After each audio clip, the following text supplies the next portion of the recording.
Hello tout le monde! Baby, I know you like that, cause I know you are addicted to me, cause I'm your addiction. J'espère que vous allez bien. Moi ça va très bien. Aujourd'hui on va parler un petit peu de l'affaire Kenji Girac qui a fait énormément parler ces derniers temps. Et j'avais envie de profiter de cette affaire pour aborder le sujet du chantage affectif et plus précisément du chantage au suicide. Franchement c'est un sujet très délicat qui peut être traumatisant pour la personne qui est confrontée à ça. C'est très compliqué de savoir comment réagir à ça, comment faire face, comment surmonter ça. Et c'est pour ça que j'ai envie d'en faire une vidéo pour parler de l'affaire et en même temps donner quelques conseils par rapport au chantage au suicide, comment surmonter ça, comment réagir, etc. Donc voilà, je vous laisse avec la suite de la vidéo. Comme d'habitude, avant que la vidéo ne commence, je vous invite à vous abonner à ma chaîne. Le bouton se trouve juste en dessous.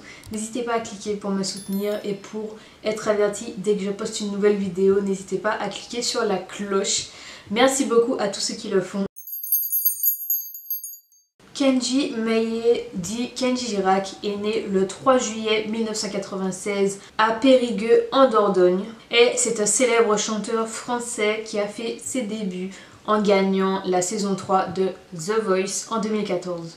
En janvier 2021, Kenji est devenu papa de sa fille Eva Alba qu'il a eue avec sa compagne Soraya Miranda. Le matin du 22 avril 2024, on a appris que Kenji a été blessé par balle au niveau de la poitrine dans la nuit. Le tir est survenu dans sa caravane sur l'aire de passage des gens du voyage à Biscarrosse. On a appris dans un premier temps que son pronostic vital était engagé, ce qui a choqué et inquiété énormément de monde. Et à ce moment-là, personne ne savait vraiment ce qui s'était passé. Ça parlait de règlement de compte, etc. On pensait qu'il avait été victime d'une fusillade.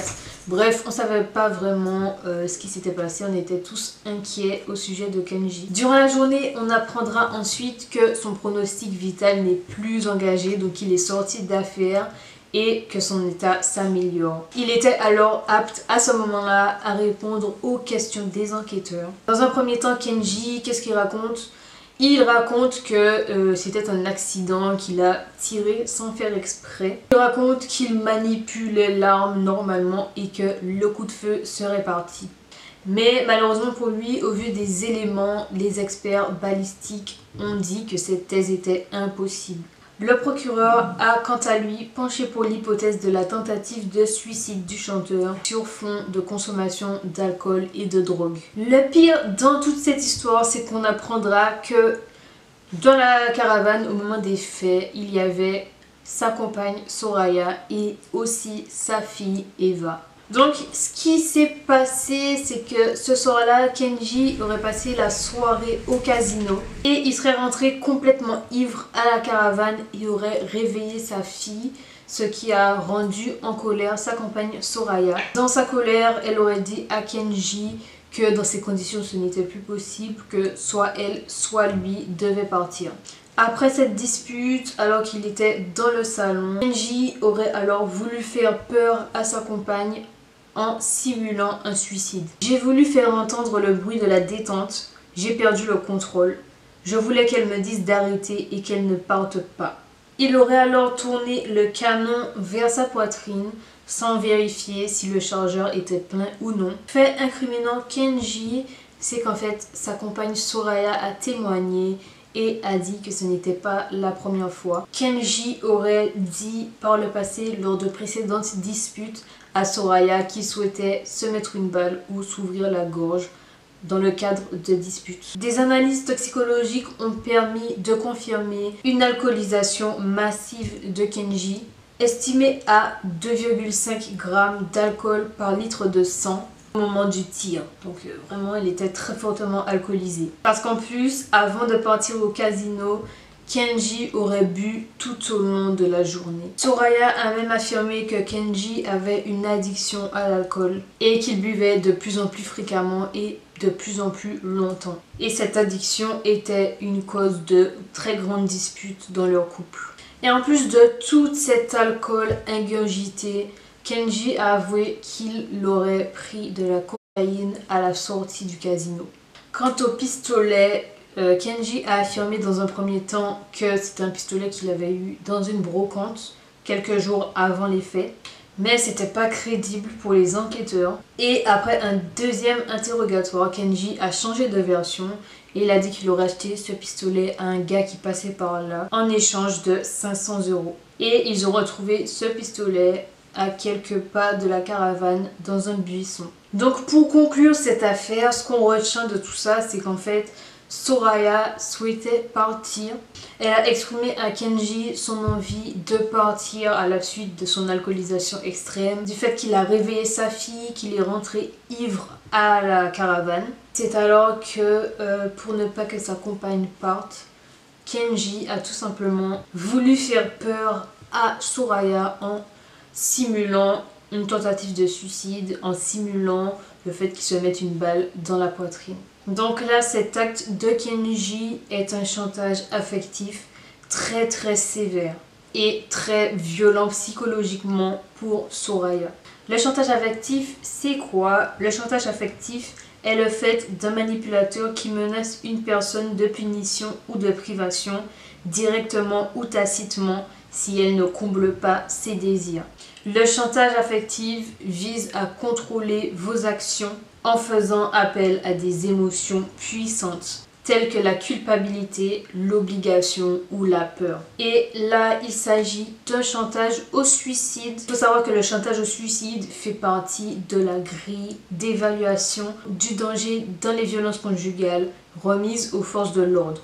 Selon une enquête du ministère de l'Intérieur publiée en 2022, 32% des femmes et 23% des hommes victimes de violences psychologiques au sein de leur couple affirment avoir subi du chantage à se faire du mal en cas de rupture. Si vous êtes confronté à ça un jour, première chose importante est de se rendre compte de la gravité de ce chantage. Vous êtes victime à ce moment-là de manipulation et d'abus émotionnels. Donc c'est très grave.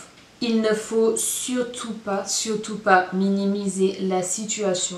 Il faut exprimer à la personne le fait que ce chantage n'est pas acceptable et ne surtout pas céder aux demandes par peur. Céder à ces demandes renforcera le comportement du manipulateur. Il sentira qu'il a de l'emprise sur vous. Il faut plutôt encourager la personne à consulter un professionnel de santé mentale.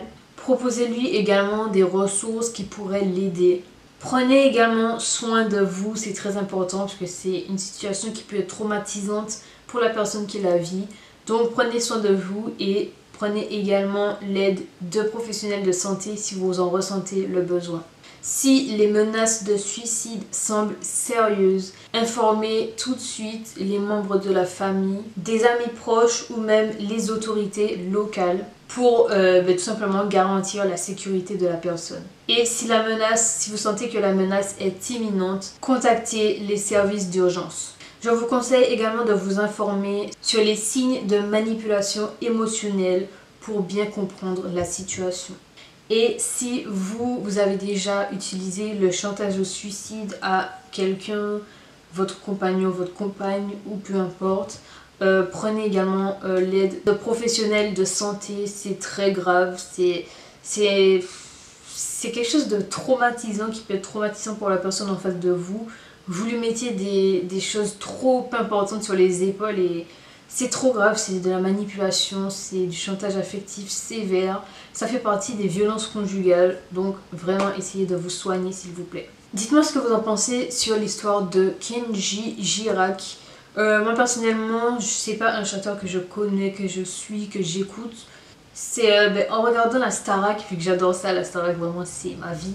Bref, en regardant la Starac, il était venu passer des moments au château et tout avec les académiciens. Et je l'ai trouvé très sympa et tout. Rien ne laissait présager tout ça en fait, tout ce qui se passait dans sa vie privée.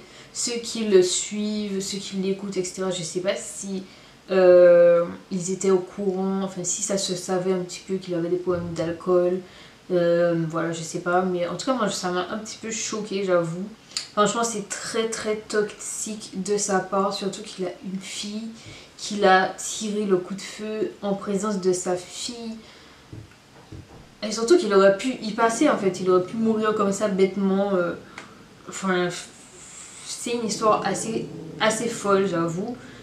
Si vous êtes victime de ça, n'hésitez pas à prendre un petit peu mes conseils, à regarder, chercher, à vous documenter, mais ne surtout pas céder. Si vous voulez partir, si vous voulez quitter la personne, quittez-la. Vous n'avez pas à vous forcer en fait, par peur que la personne passe à l'acte et que ça reste sur votre conscience. Certes, c'est très violent. Comme je le disais, ça fait partie des violences conjugales. C'est peut-être pas une violence physique, mais c'est une très grande violence psychologique à supporter.